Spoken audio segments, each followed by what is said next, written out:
এখন আমরা ছবিটা আমরা ফিট করব। হ্যাঁ, এখন কি করবেন, উপরে গিয়ে রিবন বারে গিয়ে ইনসার্ট উপরে গিয়ে ক্লিক করুন, এখান থেকে শেপের উপরে গিয়ে ক্লিক করুন।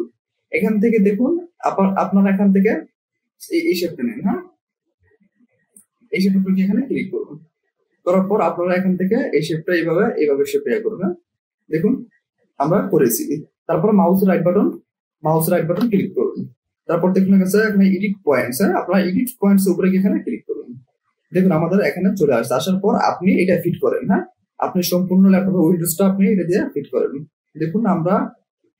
দেখুন আমরা এখানে ফিট করবো। দেখুন যে আমরা এখানে এইভাবে ফিট করতেছি। আপনারা সম্পূর্ণ এইভাবে ফিট করবেন, সম্পূর্ণ যতটুকু আপনাদের দরকার সম্পূর্ণ উইন্ডোজটা আপনি ফিট করবেন। দেখুন আমরা এখানে ফিট করেছি। দেখুন আমরা এখানে ফিট করেছি। ফিট করার পর মাউস রাইট বাটন ক্লিক করুন। তারপর দেখুন নিচে দেখুন ফরম্যাট শেপ উপরে গিয়ে এখানে ক্লিক করুন।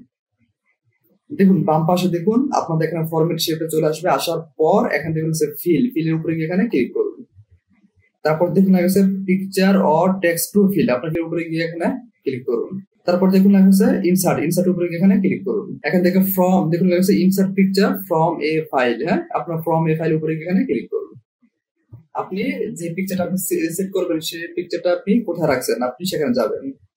আসলে দেখুন আমাদের এই পিকচারটি তার জন্য তার উপরে এখানে ক্লিক করুন। এখান থেকে ইনসার্ট উপরে গিয়ে এখানে ক্লিক করুন। দেখুন আমাদের এখানে ছবিটা চলে আসছে, ছবিটা ফিট হয়ে গেছে।